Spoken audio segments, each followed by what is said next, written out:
Hello friends, welcome back. स्वागत है आप सभी का। तो इस चैनल पर हम आपको नेक्स्ट डे के लिए बताते हैं कि क्रूड ऑयल और यूएस ऑयल में क्या टारगेट रह सकते हैं। तो चलिए शुरुआत कर लेते हैं कि 6 नवंबर 2023 को यानी कि मंडे को क्या रह सकते हैं हमारे टारगेट्स और कौन सी चीजें हैं जो कि इंपैक्ट डालेंगे। लेकिन यहाँ पे बात कर लेते हैं कि फ्राइडे को जो मैंने आपको पिछली वीडियो में टारगेट दिए थे उनका क्या रहा। तो यहाँ पे आप देख सकते हैं कि मैंने आपके लिए ट्रेंड लाइन ड्रॉ करी थी और इस ट्रेंड लाइन के ऊपर मैंने कहा था कि अगर ये क्लोजिंग देता है तो उसके बाद हमारा नेक्स्ट टारगेट ये रह सकता है और उसके ऊपर भी अगर ग्रीन कैंडल आती है तो नेक्स्ट टारगेट हमारा ये रह सकता है। तो आप देख सकते हैं कि हमारे जो टारगेट्स हैं वो ऊपर तक सारे के सारे टारगेट्स अचीव हुए और हमारे टारगेट अचीव होने के बाद यहाँ पे वापस नीचे को आया, वापस थोड़ा सा ऊपर गया, यहाँ पर फिर से टकराया और उसके बाद ये बहुत बड़ी कैंडल के साथ नीचे को यहाँ पर गिरा है।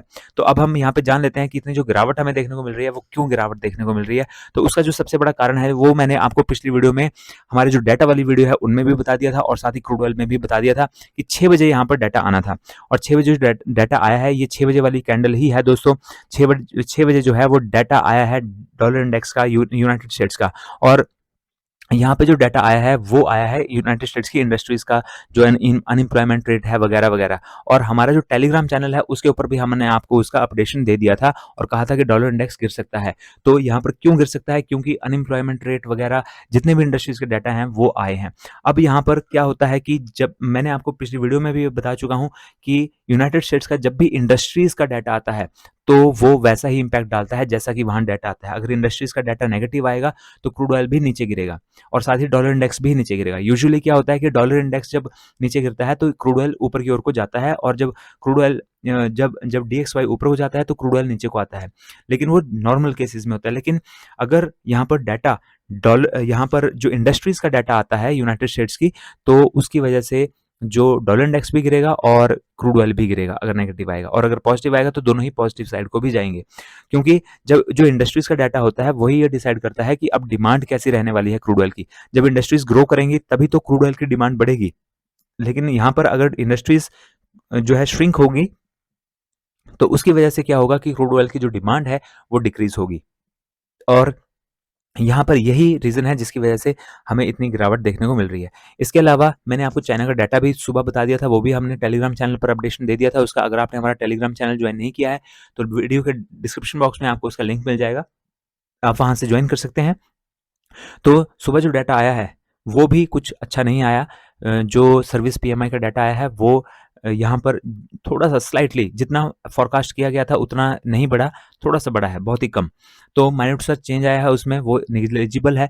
और साथ ही पिछले दिन थर्सडे को जो डाटा आया था मैन्युफैक्चरिंग PMI का चाइना का, वो भी नेगेटिव आया था। तो वो भी हमने आपको अपडेशन उसका दे दिया था और उसके लिए भी हमने आपको कहा था कि क्रूड ऑयल के ऊपर इसका नेगेटिव इम्पैक्ट पड़ेगा। तो यहाँ पर वो चीज़ें हैं जिनकी वजह से यहाँ पर क्रूड ऑयल के ऊपर नेगेटिव इम्पैक्ट पड़ रहा है। क्योंकि सारे के सारे मेनली दो जगहों का इम्पैक्ट पड़ता है दोस्तों। एक तो चाइना का, क्योंकि नंबर 1 इंपोर्टर है वर्ल्ड का क्रूड ऑयल का। तो अगर वहाँ की इंडस्ट्रीज, सर्विस PMI और मैन्युफैक्चरिंग PMI अगर गिरेगी तो उसका यहाँ पर नेगेटिव इम्पैक्ट क्रूड ऑयल के ऊपर पड़ेगा। और साथ ही डॉलर इंडेक्स, क्या यहाँ पर यूनाइटेड स्टेट्स की जो इंडस्ट्रीज हैं अगर उनमें भी नेगेटिव डाटा आएगा तो उसका भी यहाँ पर नेगेटिव इम्पैक्ट पड़ेगा क्रूड ऑयल के ऊपर। तो वही चीज़ें हैं जिनकी वजह से यहाँ पर गिरावट हमें कंटिन्यूसली यहाँ पर देखने को मिल रही है। तो यहाँ पर फिलहाल एक और चीज़ यहाँ पर है जो कि गिरावट डाल रही है, और वो ये है कि जो मिडल ईस्ट में जो युद्ध चल रहा था, अभी भी वो चल रहा है, जो हमास और इसराइल के बीच में युद्ध चल रहा है, उसमें पहले ये लग रहा था कि ईरान की इन्वॉल्वमेंट होने वाली है। और अगर ईरान की इन्वॉल्वमेंट हो जाती तो इस बात का खतरा बढ़ गया था कि वो अपनी जो क्रूड ऑयल की सप्लाई है उसको रोक देगा या उसको बाधित कर देगा। लेकिन जैसे जैसे अब दिन बढ़ते जा रहे हैं वैसे वैसे पता चलता जा रहा है कि ईरान जो है सिर्फ बोल ही रहा है, करना उन्होंने कुछ भी नहीं है। बाकी जो इस्लामिक कंट्रीज उन्होंने भी कुछ नहीं करना है, ठीक है। तो यहाँ पर जो ईरान है वहाँ की तरफ से अब जो खतरा था एक, कि क्रूड ऑयल जो है वो उसकी सप्लाई को रोक सकता है, वो खतरा अब कम होता जा रहा है। और वो खतरा जब अब कम हो रहा है तो उसकी वजह से भी, पहले सप्लाई का खतरा बढ़ रहा था तो सप्लाई का खतरा था तो यहाँ पर ये ऊपर को जा रहा था। लेकिन जब अब सप्लाई का खतरा रहा ही नहीं, कम हो गया है, तो उसकी वजह से यहाँ पर ये एक और कारण बन रहा है जिसकी वजह से नीचे की ओर को गिर रहा है। तो आप देख सकते हैं कि काफ़ी ज़्यादा नीचे ये अभी तक गिर चुका है। तो ये चीज़ें हैं जो कि इम्पैक्ट यहाँ पर डाल रही हैं। पॉजिटिव इम्पैक्ट अगर हम बात करें तो मंडे के लिए जो डाटा वाली हमारी वीडियो है उसको भी आप ज़रूर देखिए, क्योंकि मंडे को भी पीएमआई के डाटा आने हैं और पीएमआई के जो डाटा होते हैं वो इंडस्ट्रीज से स्पेसिफिक होते हैं, क्योंकि ये परचेजिंग मैनेजर इंडेक्स के डाटा होते हैं और जो परचेजिंग मैनेजर्स होते हैं कंपनी के वो परचेजिंग भी तभी करते हैं जब उनको पता होता है कि फ्यूचर में कोई उनको खरीदने वाले भी होंगे। तो वो एक चीज़ जो है इंडिकेशन बहुत अच्छी होती है, जो कि इंडस्ट्रीज की ग्रोथ को, फ्यूचर बुक को बताती है कि क्या उनके दिमाग में चल रहा है। तो यहाँ पर आप उस डाटा को भी देखिए और उसके अकॉर्डिंग भी यहाँ पर क्रूड ऑयल में हमें मूव देखने को मिल सकते हैं। तो डाटा वाली वीडियो अगर आपने नहीं देखी है तो उसका लिंक भी आपको यहाँ पर आई बटन में मिल जाएगा।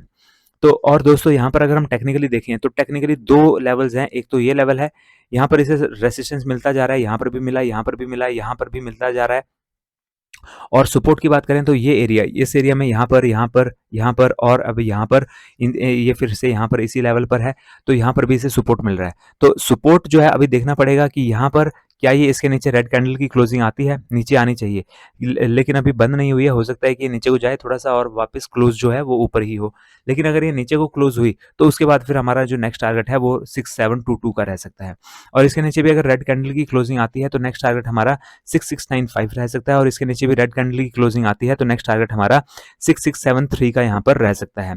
और ऊपर की तरफ की अगर हम बात करें दोस्तों तो ऊपर की ओर को अगर ये जाता है तो इस लेवल को ब्रेक होने दीजिए, यह 6786 का लेवल। इसके ऊपर अगर ग्रीन कैंडल की क्लोजिंग आती है तो नेक्स्ट टारगेट हमारा ये लेवल रहेगा और जो ये लेवल है वो है 6809 का।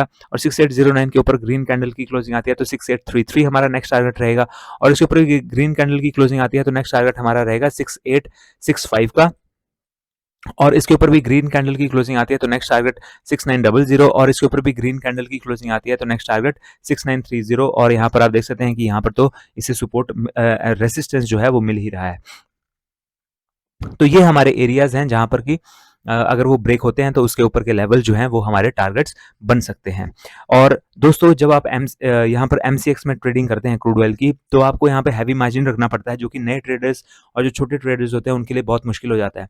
लाखों में आपको पैसा रखना पड़ता है, लेकिन इसका सॉल्यूशन सबसे बेस्ट ये है कि आप फॉरेक्स ट्रेडिंग कीजिए यूएस ऑयल में। यूएस ऑयल जो है बिल्कुल क्रूड ऑयल ही है और कोई डिफरेंस नहीं है, लेकिन बस ये है कि आपको फॉरेक्स ट्रेडिंग करनी पड़ती है। उसमें फॉरेक्स में आपको अकाउंट ओपन करना पड़ता है। तो फॉरेक्स ट्रेडिंग का अकाउंट जो है आप जल्दी से ओपन कर लीजिए। सबसे बेस्ट प्लेटफॉर्म जो है वो एक्सनेस ही है। और भी प्लेटफॉर्म छोटे मोटे खुले हुए हैं, उनमें से कई बैन भी हो चुके हैं, लेकिन एक्सनेस जो है वो वर्ल्ड वाइड पूरी दुनिया में यूज होता है। आंख बंद करके आप इसके ऊपर विश्वास कर सकते हैं और मैं सालों से इसका यूज कर रहा हूं, इसलिए मेरा एक्सपीरियंस बहुत बढ़िया रहा है और मैं आपको यही रेकमेंड करता हूं फॉरेक्स ट्रेडिंग अगर आप करना चाहते हैं तो सबसे बेस्ट प्लेटफॉर्म है। और मनी विड्रॉ करना कैसे है, मनी ऐड कैसे करना है, अकाउंट कैसे बनाना है, सारी वीडियो यहाँ पर आपको आई बटन में मिल जाएंगी। इस वीडियो के डिस्क्रिप्शन बॉक्स में भी आपको उसका लिंक मिल जाएगा एक्सनेस का सबसे ऊपर, और उस पर क्लिक कीजिए और एक्सनेस पर अपना अकाउंट जल्दी से ओपन कर लीजिए दोस्तों।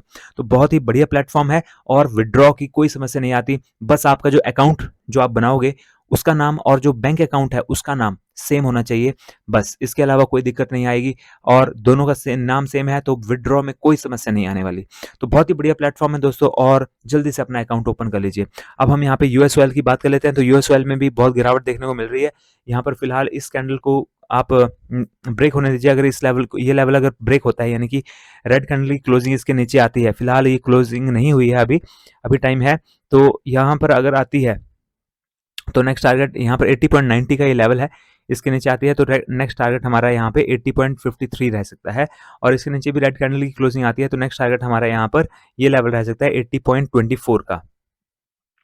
जबकि इसके ऊपर अगर ग्रीन कैंडल की क्लोजिंग आती है 81.21 के ऊपर ग्रीन कैंडल की क्लोजिंग आती है तो नेक्स्ट टारगेट हमारा 81.49 रहेगा। और इसके ऊपर भी ग्रीन कैंडल की क्लोजिंग आती है तो नेक्स्ट टारगेट हमारा 81.79 रहेगा।